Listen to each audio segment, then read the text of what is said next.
Welcome to America, land of the free, home of the brave, a place where you can be nothing and become something, even if you are an immigrant. And if you were an immigrant that immigrated here and took advantage of the capitalistic environment and succeeded like Arnold Schwarzenegger, Patrick Bet-David, Steve Banerjee, maybe not Steve. He committed some crimes and spent his last years in prison.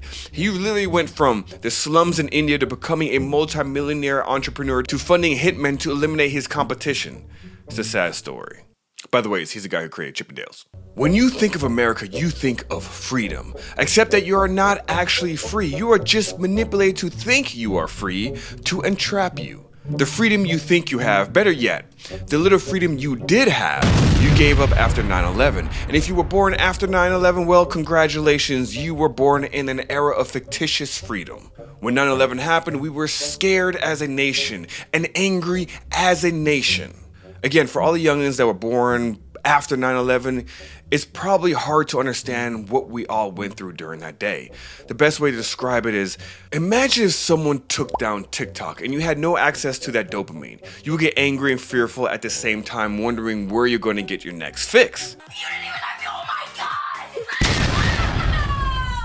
Yeah, that's a terrible analogy, so just listen to me. If you were born after 9/11, this video isn't for you and you should just leave. But subscribe before you leave, because I'm sure I'll make a video or two of something that you may enjoy, like a video I might do on Mr. Beast and the controversy he's currently dealing with. Or, if you're interested in one of my other videos, I think you might enjoy this one right here, where Biden doesn't know what an HBCU is. Enjoy that one. It's one of my first videos. All right, back on track. Listen. We wanted answers and blood for the most notorious attack on the United States since Pearl Harbor. It got so bad that black people and white people instantly united, turned racist, and hit the streets looking for any Middle Easterner to beat up. It didn't matter that majority of the people who got beat up were Africans and Indians. They were just the right amount of brown to be targeted. Brown is brown, I guess. In the wake of 9/11, we saw the Patriot Act get passed with no questions asked, and we saw the TSA pop out of nowhere, and we were told it was supposed to be a temporary solution to make everyone feel more comfortable, yet all it does is just piss me off because I can't bring a bottle of water through TSA, and I'm forced to pay $6 for a bottle of water once I get past the security. It's some straight up bullshit. I'm just saying, I'm tired of the TSA. They don't do a good job, they're rude as hell. Open it! Open it! The IRS example was another system that was supposed to be temporary to help support the Civil War back in 1862. Yeah, and that's still here. You'd be hard to find anything that the government implemented for a betterment of our country that would be retracted later on. Never usually happens. And all this usually always starts during the fear moment. According to a Gallup study in 2002, 78% of dumbasses were willing to surrender certain freedoms, which in return the government took advantage of through the Patriot Act. Look no further than the revelation of Edward Snowden. God, what an idiot. Seriously, I appreciate what Edward Snowden did, but the guy literally threw his entire life away just to expose what the government was really spying on, which was us. It made headlines. He made himself an enemy of the state. He escaped. I believe he lives in Russia somewhere, probably hanging out with Putin. And he threw his entire life away to inform the American people that only cared for a split second. You take the blue pill, the story ends. You wake up in your bed and believe whatever you want to believe.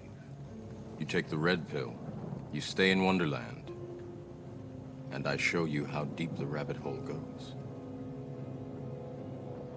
People were so upset that they went on social media platforms to express their disdain for the government. The same social media platform and technology that Edward Snowden warned people to stop using. This is how gullible Americans are, and I bet that the government noticed that Snowden only had a temporary impact on society because everyone has the memory of a goldfish.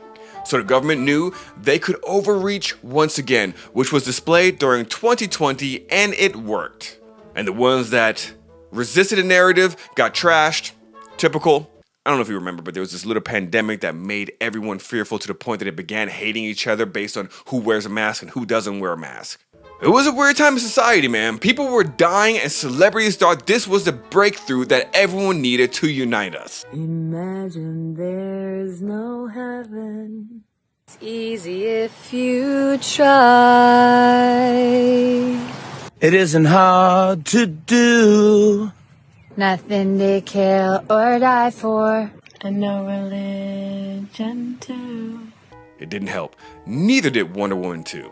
Don't worry, it didn't stop there. Censorship and misinformation began to ooze itself into the fabric of our modern day communication methods. It took Elon Musk, everyone's favorite Asperger billionaire, to spend $44 billion to acquire Twitter to fuck up the name and let everyone know what we already know, that the government controlled the information. Duh! Who cares? Not the left, because they already gave up their freedoms and their brains to the point that they're trying to pass the Domestic Terrorism Act. What is a Domestic Terrorism Act? Good question. I'm glad that you asked. The Domestic Terrorism Prevention Act is intended to give offices within the Department of Justice, the DOJ, Department of Homeland Security, DHS, and the Federal Bureau of Investigation, aka the FBI, to monitor, analyze, investigate, and prosecute, as well as focusing resources on the most significant threats here in America. Do more to combat white supremacy and domestic violent extremism. The violence is without question. Proliferation of hate groups in communities across America is without question. The Center for Strategic and International Studies showed that domestic terrorism in 2020 was at its highest level of any year the organization has analyzed. Congress and our law enforcement agencies need to act. And today we need to start by passing this bipartisan bill. The whole purpose of the bill is to combat criminal acts committed by individuals and or groups to further ideological goals stemming from domestic influences such as those of political, religious, social, racial, or environmental nature. Basically, this can be used on almost anyone who doesn't agree with the mainstream narrative. It's very, very loose type of bill. As loose as Kim Kardashian's pussycat. Introduced in 2017 by Brad Schneider, Democrat, the bill was proposed after a mass shooting in Las Vegas and Sutherland Springs, Texas. The bill didn't get far, not enough fear yet. It was again brought up shortly after January 6th, the insurrection, and sped through, only to get dismissed at the Senate level. It was introduced once again in 2022 by a Democrat-controlled Congress and pushed it forward following a tragic mass shooting at the supermarket in the predominantly black neighborhoods in Buffalo, New York, as well as the elementary school shooting in Uvalde, Texas. The Republicans squashed that attempt again. You seeing a trend here? It's always during these tragedies that they're trying to push this bill forward. But guess when it was proposed again? While you think about that, do me a favor, y'all, and subscribe. According to my analytics, it says that more than 80% of you are not subscribed to my channel. Why? I try to put a freaking stand-up comedy routine. I may not be a comedian, but I identify as a comedian because in this world today, we can identify for whatever the hell we want. So therefore, I'm identifying as Bill Burr. So do me a favor and smash that like button for this white ginger comedian. Also, make sure you click that bell button to get notified every single time I drop a video, which is typically every Friday or Saturday of the week.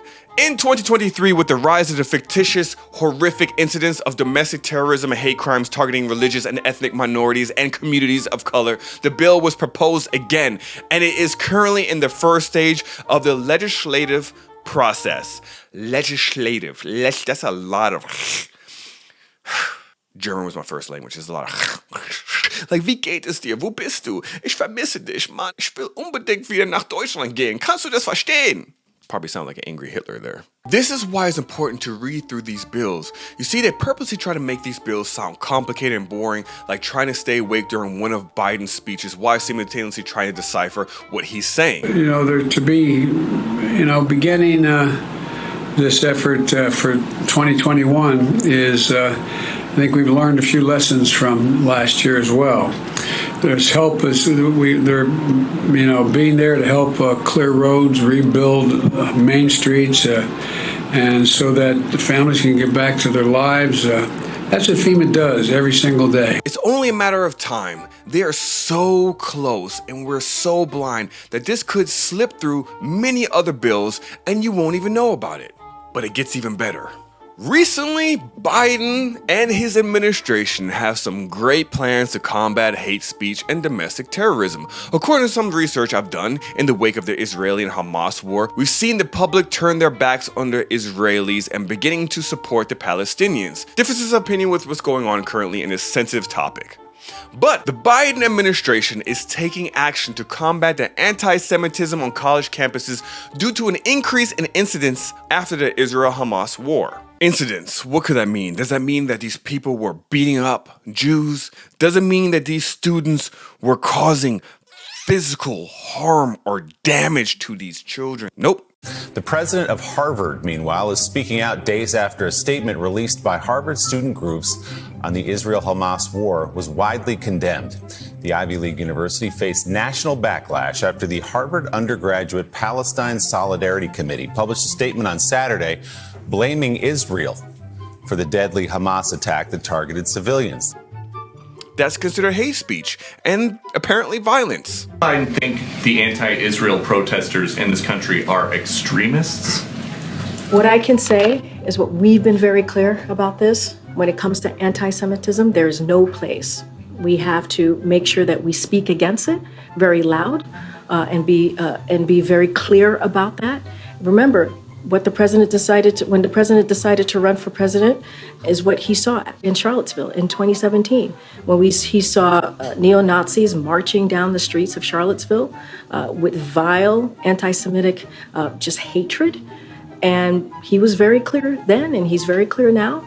He's taken actions against this over the past 2 years, and he's continued to be clear. There is no place for this type of vile and despite this kind of rhetoric. And we hear you guys, though, talk about extremists all the time. It is usually about MAGA extremists. So what about these protesters who are making Jewish students feel unsafe on college campuses? Are they extremists? I've been very, very clear. We are calling out any form of hate. With Biden's plan, the Department of Justice and Homeland Security are partnering with campus law enforcement to track hate-related threats and provide federal resources to schools.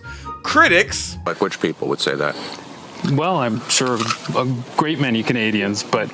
Like who? I don't know who, but... Well, you're the one who asked the question, so yeah. You must know somebody. are concerned about the potential for surveillance and expansion of the security state, drawing parallels of 9/11's actions and freedoms we have given up. This is why I was mentioning about 9/11. See how it was tie in everything. To combat this recent rise of both anti-Semitism and Islamophobia, the Biden administration has asked the Departments of Justice and Homeland Security to partner up and work with local law enforcement to provide support for all students. A proactive effort that Gornstein says could go a long way when adding an extra layer of safety on college campuses. I know I feel reassured as a Jewish communal leader that we are being supported by the United States. There is a debate about how to define hate speech, with some arguing that criticizing policies or criticizing Zionism and Israel should not be equated with anti-Semitism. But it is. All of a sudden, people are realizing that individuals are facing consequences for expressing their opinions, specifically on the Israel and Palestine conflict, which has raised concerns about free speech and political censorship on campuses. And what do you expect? You liberals open Pandora's box. There's a bunch of horror movies out there that I encourage everyone to watch. And usually with most horror movies, there's some sort of thing that a person opens up that unleashes evil. And we've done that. We have done that here in America. We have opened the Pandora's box. And now people are shocked and wondering like, oh my God, I can't believe all this crazy censorship and all these people who are trying to cancel people. You are the ones who started this. But what's your thoughts on this whole process? Are you worried about freedom of speech? Are you worried about the ability to say whatever you want? Because I've heard the argument that we do have freedom of speech, but not freedom of consequences. I've heard that before. And the craziest part is, I used to stand by the side with the conservatives and the Republicans who are all about freedom of speech. Yet, they've also fallen into the category like the liberals about trying to cancel everybody. For example, the whole Dylan Mulvaney. Nobody likes that weirdo, but canceling Bud Light? What about Target? Canceling Target? You guys are trying to do the same thing like the liberals who are trying to cancel everything. How about you just don't buy the product? Don't support. Don't do what Kid Rock did, which spent hundreds of dollars. I don't know how much it costs to buy a pack of Bud Light, but he bought hundreds of dollars worth of beer just to shoot it up. You think Bud Light cares? No, that's money in their pocket. Think about that, people. Think about it. I could honestly do a 2-hour-long video on this subject because there's so much information that goes into it, and I know so much about it. But I'm trying to keep these videos short because I know the attention span isn't really there for a lot of people. However, my goal is to one day hopefully build up this channel where I can do lives and actually go in depth in a conversation about the topics that I'm covering, and you guys will be able to join and give me shit and maybe, you know, debate me or agree with me. I don't really care, because in the end of the day, I just need you to subscribe. And if you don't subscribe, well, fuck off.